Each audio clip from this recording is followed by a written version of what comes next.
22 साल की छोरी ने कर दिया कमाल, पेरिस में लहरा दिया तिरंगा। हरियाणा के छोटे से गांव की छोरी का धमाका देख दुनिया ने किया सलाम। भगवान कृष्ण के बताए रास्ते पर चली मनु, देश को दिला दिया पहला पदक। कह सकते हैं आज से 9 महीने पहले तक Manu Bhaker 10 metre air pistol की भारतीय टीम में शामिल नहीं थी। बीते वर्ष एशियाई खेलों में खेली, लेकिन इस इवेंट में टीम का हिस्सा नहीं थी। ये इवेंट उनके दिल के बेहद करीब है। एशियाड खेलों से पहले मनु भाकर ने पिछले सारे विवादों को भुलाकर कोच जसपाल राणा का हाथ थामा, तो इसकी एक वजह 10 मीटर एयर पिस्टल में अपना प्रभुत्व स्थापित करना था। एशियाड के बाद मनु का समर्पण और जसपाल का साथ में काम करना काम आ गया।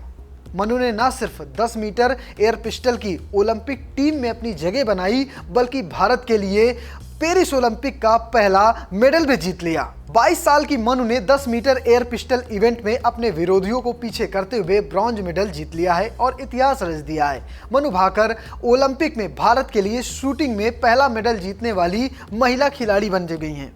इससे पहले ओलंपिक के इतिहास में भारत के 4 ही मेडल शूटिंग में आए थे और वो सभी मेडल पुरुष खिलाड़ियों ने हासिल किए थे, जिसमें पहला मेडल साल 2004 में राजवर्धन सिंह राठौर ने जीता था, 2008 में अभिनव बिंद्रा ने जीता था और इसके बाद लंदन ओलंपिक में गगन नारंग और साथ में विजय कुमार ने मेडल जीता था। मनु भाकर इस बार ये मेडल जीतकर एक नया कीर्तिमान रच दिया है। हरियाणा के झज्जर के छोटे से गांव गुरिया से ताल्लुक रखने वाली मनु भाकर ने अपने करियर के दौरान कई सारे खेलों में हिस्सा लिया है। मनु कभी कबड्डी के मैदान में उतरी तो कभी कराटे में हाथ आजमाया। 16 साल की उम्र में मनु ने 2018 में ISSF विश्व कप में भारत का प्रतिनिधित्व किया और 2 स्वर्ण पदक अपने नाम किए और इसी साल मनु ने राष्ट्रमंडल खेलों और यूथ ओलंपिक खेलों में हिस्सा लिया और दोनों प्रतियोगिताओं में मनु ने स्वर्ण पदक अपने नाम किया। मनु के पिता राम किशन भाकर ने उनका हमेशा साथ दिया। जिस खेल में उन्हें आगे बढ़ने का मन था, उसी खेल में बढ़ने दिया। बहुत से विद्यार्थियों की तरह मनु भी 9वीं तक डॉक्टर बनना चाहती थी। वो खेल के साथ ही पढ़ाई में भी शुरुआत से अच्छा खासा ध्यान रखती थी।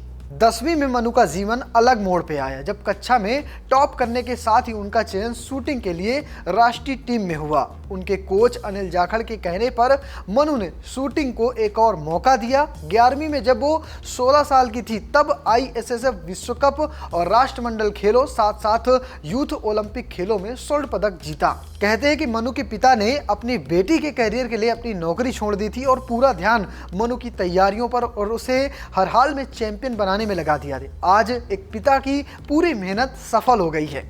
मनु ने ब्रॉन्ज जीतने के बाद कहा कि वो सिर्फ और सिर्फ ब्रॉन्ज इसलिए जीत पाई कि वो गीता पढ़ रही थी और भगवान श्री कृष्ण का एक उपदेश है, कर्म पर ध्यान केंद्रित करो, कर्म के परिणाम पर नहीं। और वो सिर्फ अपनी उसी पूरी तरह से अपने कर्म पर ध्यान केंद्रित कर रही थी और अंतिम क्षणों में भी उन्होंने यही किया। परिणाम की चिंता किए बगैर उन्होंने निशाना लगाया और ब्रॉन्ज उनके खाते में आ गया। तो फिलहाल आप कैसे देखते हैं मनु भाकर की इस कहानी को, कमेंट बॉक्स में जरूर बताइएगा और पेज को फॉलो करना, चैनल को सब्सक्राइब करना बिल्कुल मत भूलिएगा। धन्यवाद।